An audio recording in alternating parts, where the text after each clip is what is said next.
Hello everybody and welcome to the midweek market update from Smack the Markets for the 19th of June.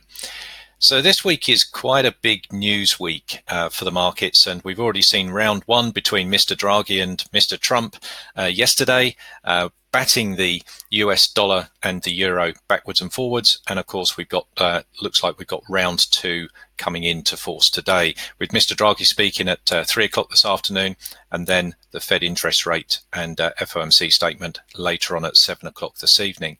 So quite an interesting week for the markets, quite challenging with these big news events sort of being thrown around.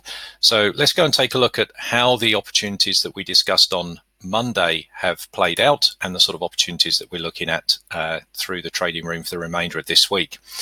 So if we come and take a look at the Dow Jones future here, if you remember on Monday, what we were looking at really was that the market was stuck in this consolidation. If we take a look here on the daily chart, the market had been stuck in this sort of consolidation for a whole week, and just over a week, in fact. So we were looking at opportunities here once the market sort of broke out. We had clear trading windows to the long side and also to the short side. So the short side was down to 25,500. On the long side, it was up here from 26,500. Now, the trigger for this was 26,200 level getting taken out, and we had that taken place yesterday. So we had a very bullish day on the US indices. Now, the market has actually completed this trading window now, and it's coming right up close to those highs. Looking at the extension that we have here in the market, for me, what I'm more looking for is a bit of a retracement back into sort of value areas before looking for new opportunities to the long side on this market. Certainly the trend is still bullish, but is looking a little bit stretched and up against a resistance level. It means that more intraday opportunities, short-term trades, and waiting for those for that retracement back into a value area before any longer term positions. We also looked at platinum. Now, if we come and have a look at platinum played out sort of pretty quickly from what we were looking for. We were looking at opportunities here for the market to move from the 800 level. If we look at this on the four-hour chart, we were looking for it to break the 800 level and move down to 790. So it pretty much did that sort of fairly quickly on Monday. It's bounced off 790 now, and now it's sitting comfortably above that 800 level again. So certainly the market sort of reinforcing the price structures that we're seeing here.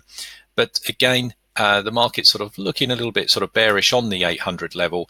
But for me, if we just look at this on the daily chart, the fact that the market has tested this level a number of times now, we've also now got some divergence coming in here on the indicators, means that the opportunity that I'm looking at trying to take this trade again is not so great for me. So I'd rather look at other opportunities and wait for platinum to get underneath 790 comfortably. I like it underneath there because if we come and take a look at the weekly, you can see that this really puts it into some clear space underneath that sort of 790 area, really puts it into a clear window underneath price for a sort of fairly decent move.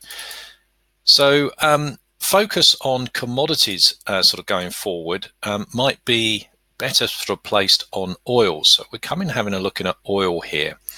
If we take a look at this on the daily chart, we can see that oil has been sort of contained within, although it's had some fairly decent moves, it's been contained within quite a tight range over the past sort of few weeks here. We've got a very defined level here around that $55 a barrel level, and we've also got some very clear levels underneath price around sort of 52, and if I just sort of mark this in just above that sort of 50 area, so around that sort of 51 area in here too. So some very well defined sort of structure points. If the market can break above this 55 level, then we've got a window up there towards sort of 58, and we'll be certainly looking for opportunities on lower time frames to take advantage of that. There is oil related news later on today, and that could be the impetus here to help this market decide which way it's going to go, one way or the other. If we come and have a look at the Forex markets now on Monday, we were looking for opportunities on dollar Sing to get long here once the market sort of broke this consolidation. So on this particular market, we actually got stopped out on this. We did get positioned once the market sort of broke above the broke out of this sort of consolidation on the 4-hour time frame.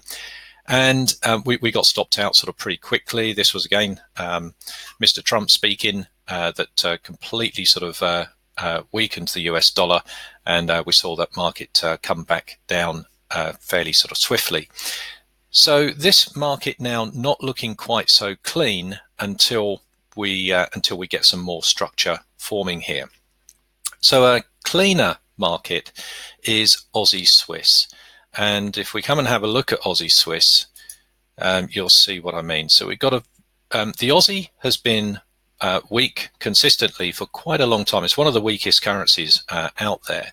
The Swissy is benefiting from safe haven status, and we're seeing that's why we're seeing some very good moves here in Aussie Swiss and many Aussie markets to the short side, in fact.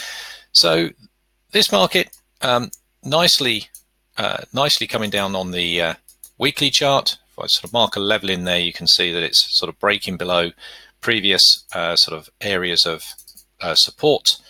But more importantly, if you come and have a look at this on the daily chart, on the daily, the market structure is looking much, much neater. So here on the daily, the market's just sort of pulled back and rejecting off this level where the market sort of found previous support a number of times. It's also in a very clean geometry trend here on the daily time frame. We're seeing a nice rejection off there at the moment. So we're looking for continued weakness in Aussie Swiss and looking for trading opportunities for this trend to continue. Now, if this does continue, eventually it's going to need to get down here towards that sort of 68 level. I'm not expecting that to go there in one fell swoop, but certainly on these lower time frames, we can see that trends have rolled over now. We're starting to get some cleaner opportunities on the lower time frames, and this is where some of the interesting setups may occur. So there's a few markets there that we're keeping a close eye on in the trading room for the remainder of this week. I certainly hope it helps. I look forward to speaking to you next time. Bye for now.